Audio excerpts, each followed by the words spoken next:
والسماء ذات البروج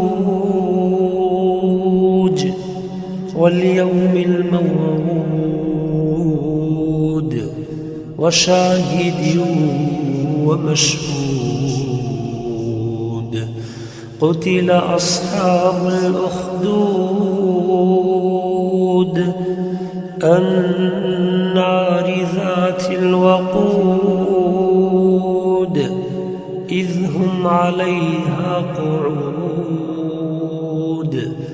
وهم على ما يفعلون بالمؤمنين شهود